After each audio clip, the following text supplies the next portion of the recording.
Oui, l'actualité est-elle relayée par les canards dans leur parution du jour et c'est le dernier rendez-vous comptant pour cette semaine en notre compagnie ce matin pour nous aider à parcourir la une des journaux. Oui, non, vous ne trouvez pas. Emmanuel Crépy, c'est lui qui nous accompagnera déjà en position. Emmanuel Crépy, bonjour. Bonjour Joël Tondi, bonjour à nos téléspectateurs. Vous répondez à leur façon. Alors comment ça? Je me porte comme un charme. Ah non, je le constate. Pour nos téléspectateurs, vous êtes là ce matin. Quels sont les faits majeurs à présenter aujourd'hui avec eux? Il faut dire que l'actualité est assez fournie, aussi riche que variée. Et la rencontre du chef de l'État, le président Patrice Talon, avec la conférence des présidents de l'Assemblée nationale aura été l'actualité qui a dominé dans la presse, les journaux qui nous sont parvenus ce matin. Alors, on va donc y aller. On démarre avec quel quotidien? Avec Dynamisme Info. Correction des lois à l'origine de la crise post-électorale. Patrice Talon dégage la balle dans le camp des députés. Loi d'amnistie envisagée au profit des présumés auteurs des violences post-électorales. Le peuple ne pourra que saluer cette initiative motivée en premier lieu par le chef de l'État. Et puis, lutte contre la corruption et l'impunité. Toboula, ce cas révoltant qui atteste du 2 poids 2 mesures sous la rupture. La dépêche, compte tenu du document synthèse issu du dialogue politique, les dessous du rapport département du Borgou, un déficit de 833 enseignants dans le secondaire. Et puis Bénin, dialogue politique, point des échanges entre Patrice Talon et les responsables du Parlement. Et le confrère de la matinée qui s'installe, moralisation à double vitesse, une sorte de 2 poids 2 mesures. Toboula, plutôt une preuve de lutte sélective contre la corruption. Point média. Point média, placarde en manchette. Pour mettre en œuvre les recommandations du dialogue politique entre alliés, Talon consulte encore les mêmes alliés au Parlement. La stratégie d'avant les législatives controversées, tout pour imposer la révision constitutionnelle en poussant l'issue à bout pour sortir la menace des armes. Et puis, mise en œuvre des recommandations du rapport Topanou, voici les accords entre Patrice Talon et les députés au Parlement. Après le procès ICC Service à la Criette, peut-on également lire dans l'oreille du journal Point Média, les victimes ont-elles été remboursées, s'interroge Point Média. L'événement précis à présent, mise en œuvre des résolutions du dialogue politique, Talon engage la décrispation, l'Assemblée nationale consultée. Nous passons à un autre journal, Matin Libre à présent, prise d'une loi d'amnistie, là où le débat devient intéressant selon le journal. Le piège qui guette l'opposition, c'est à lire dans les colonnes de Matin Libre. Et puis, enseignement secondaire dans le Borgou, déficit de 833 enseignants à combler. Le matinal s'installe, mise en œuvre des recommandations du dialogue politique, Talon échange avec la conférence des présidents du Parlement. La balle dans le camp des députés, un comité de 9 experts pour rédiger les textes. Louis Vlavonou évoque les dispositions techniques vers une loi d'amnistie pour gracier les casseurs d'avril, mai et juin 2019.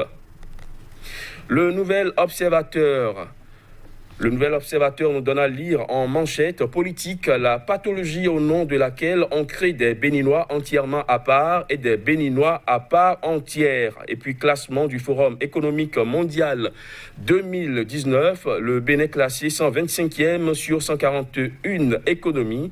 Quelle est la forme des réformes, s'interroge le journal. Le pays émergent. Rencontre du chef de l'État avec la conférence des présidents de l'Assemblée nationale au palais de la présidence. Le processus pour la révision de la Constitution enclenché. L'opposition hostile à la réforme en passe d'être dribblée, le peuple écarté. Et puis, éliminatoire de la CAN 2021, match Nigeria-Bénin, colère dans le nid des écureuils, une histoire de prime qui risque d'affecter le moral du groupe de Michel Dussuyer.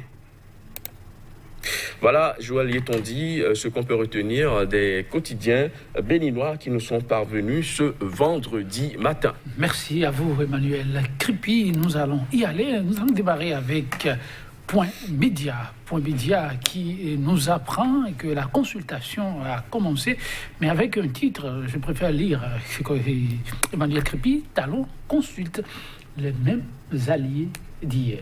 Évidemment, Joël Yetondi, nous avons tous vu le chef de l'État recevoir au palais de la présidence les membres de la conférence des présidents de l'Assemblée nationale, et ce fut pour moi particulièrement un non-événement, comme le souligne un peu le journal. Talon consulte encore les mêmes alliés au Parlement. Un non-événement parce que pour moi c'est une perte de temps pour la nation, pendant que le chef de l'État lui-même gagne du temps sur l'échiquier politique national. Ceux qui ont été reçus hier, ce sont les présidents, le président de l'Assemblée nationale, les membres du bureau de l'Assemblée nationale, les présidents de commission du Parlement, et puis également il y a les présidents de groupes parlementaires. Qui sont ces gens ? Des membres des formations politiques, des deux formations politiques qui adoubent le chef de l'État, qui composent le Parlement monocolore. Ces mêmes personnes qui ont participé déjà à ce dialogue national et qui ont formulé ensemble, qui ont validé ces recommandations qui sont sorties. Je ne vois forcément pas l'opportunité de convoquer les mêmes personnes au palais de la Marina pour pouvoir leur confier une certaine mission de faire en sorte que leur responsabilité historique dégage une solution à la crise que traverse le Bénin. De mon point de vue, une simple lettre du chef de l'État au président de l'Assemblée nationale aurait suffi pour régler ce problème. Et donc, le Point Média a raison de titrer en ces termes.